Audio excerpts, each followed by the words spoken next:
क्या कभी ऐसा लगा है कि अब कुछ भी ठीक नहीं होगा, कि सब कुछ जैसे खत्म सा हो गया है?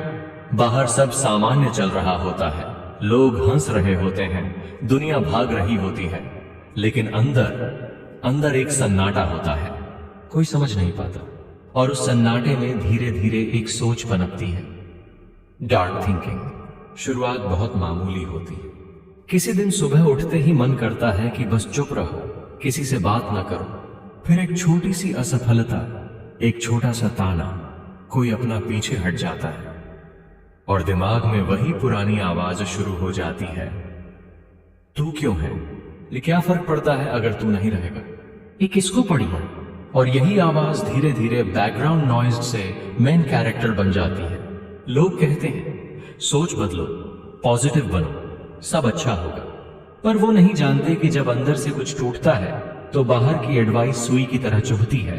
किसी के कह देने से सोच थोड़ी बदल जाती है, किसी के गले लगने से अंधेरा थोड़ा कम हो जाता है। और यही तो असली प्रॉब्लम है।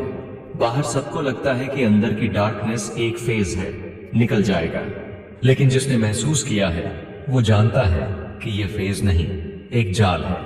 कभी कभी तो ये सोच इतनी गहरी हो जाती है कि कुछ भी अच्छा हो जाए, दिमाग खुद उसे तोड़कर उल्टा सोचने लगता है।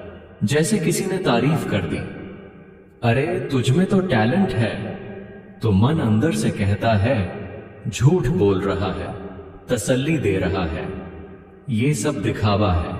और यही सबसे खतरनाक होता है, जब अपने ही खिलाफ सोच बनने लगती है। बाहर के लोग तो दूर हैं, पर जब खुद का ही दिमाग दुश्मन बन जाए तब कहां जाओगे? लेकिन यही एक सवाल उठता है, क्या ये सोच सच में हमारी है, या ये धीरे धीरे उन लोगों, उन एक्सपीरियंसेस, उन फेलियर्स की बनाई हुई कहानी है जो हमने खुद से जोड़ ली है?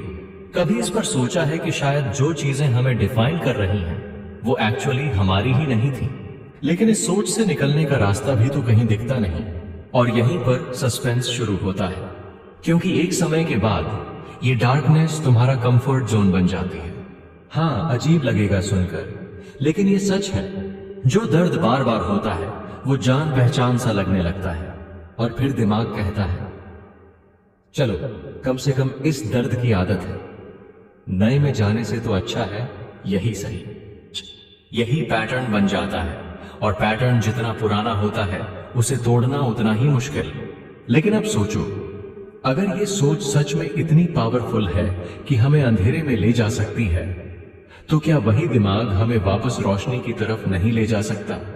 बस फर्क इतना है कि अंधेरे में गिरने के लिए कुछ नहीं करना पड़ता, और रोशनी की तरफ जाने के लिए हर कदम पे खुद को खींचना पड़ता है। अब सवाल ये नहीं है कि तुम गिर चुके हो, सवाल ये है कि तुम गिरकर वहीं पड़े रहोगे या खुद को उठाने की कोशिश करोगे। कई बार लगता है कि किसी को बताओगे तो वो जज करेगा, इसलिए चुप रहते हो, लेकिन वो चुप्पी और गहराई में धकेल देती है। फिर एक दिन अचानक सब बहुत ज्यादा लगने लगता है, सब कुछ, और वहां से वापस आना नामुमकिन सा लगता है। लेकिन वहीं एक मोड़ आता है, जब तुम पहली बार सोचते हो क्या मैं इस सोच को गलत साबित कर सकता हूं? दिन वहीं से दरार पड़ती है इस डार्क थिंकिंग की दीवार में, और जैसे जैसे तुम उस सोच को चैलेंज करते हो वैसे वैसे क्रैक्स बनने लगते हैं। क्या वाकई मैं इतना बेकार हूं? क्या ये फीलिंग हमेशा रहने वाली है? क्या कोई और रास्ता नहीं है? और हर सवाल एक नई खिड़की खोलता है। अब यहाँ एक और ट्विस्ट आता है, क्योंकि जैसे ही तुम इस सोच को तोड़ने लगते हो दिमाग डरता है, डरता है, क्योंकि सालों से यही सोच तो उसका आर्मर थी, यही तो तरीका था सब कुछ फील करने से बचने का। पर फिर एक दिन तुम बैठते हो खुद के सामने, कोई फोन नहीं, कोई आवाज नहीं, कोई डिस्ट्रैक्शन नहीं, और उस खामोशी में तुम पहली बार अपनी असली आवाज सुनते हो, वो जो कभी बचपन में थी, जो कहती थी मैं कुछ कर सकता हूं, मैं काबिल हूं, मैं जरूरी हूं। और वो आवाज धीरे धीरे तुम्हारी हेल्प करने लगती है। पर यहीं एक और डर खड़ा होता है, अगर ये आवाज भी झूठी निकली तो? और इसी डर को पार करना ही असली हिम्मत होती है, क्योंकि यहीं से शुरू होती है वापसी। लेकिन ये वापसी फिल्म जैसी नहीं होती, जहां सब कुछ अचानक अच्छा हो जाता है। ये वापसी गंदी होती है, थकी हुई होती है, रोते गिरते हुए होती है, लेकिन इसमें सच्चाई होती है, इसमें वो गहराई होती है जो तुम्हें हमेशा स्ट्रांग बनाती है।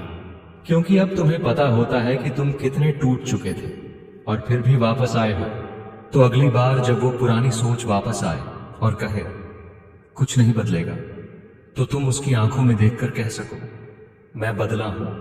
यही पंच होता है जो डार्क थिंकिंग को धीरे धीरे पीछे धकेलता है। और जैसे जैसे तुम आगे बढ़ते हो, तुम्हें एहसास होता है कि हाँ, अंधेरा था, लेकिन वो मेरा अंत नहीं था। और अब यहां आकर एक चीज समझ आती है, जो सबसे लंबा और सबसे गहरा अंधेरा होता है, वही सबसे बड़ी रोशनी को आने से पहले होता है। बस उस समय तक खुद को छोड़ना नहीं है, क्योंकि जब आप एक बार उस रोशनी को देख लेते हो, तो फिर आप कभी उसी अंधेरे में वैसे नहीं गिरते हो, लेकिन अब आपको निकलने का रास्ता पता होता है। अब सोचो, क्या तुम्हारा ये अंधेरा तुम्हें खत्म कर रहा है या तुम्हें किसी बड़े उजाले के लिए तैयार कर रहा है? जवाब अभी नहीं मिलेगा, पर मिल जरूर जाएगा जब तुम इंतजार करना नहीं छोड़ोगे।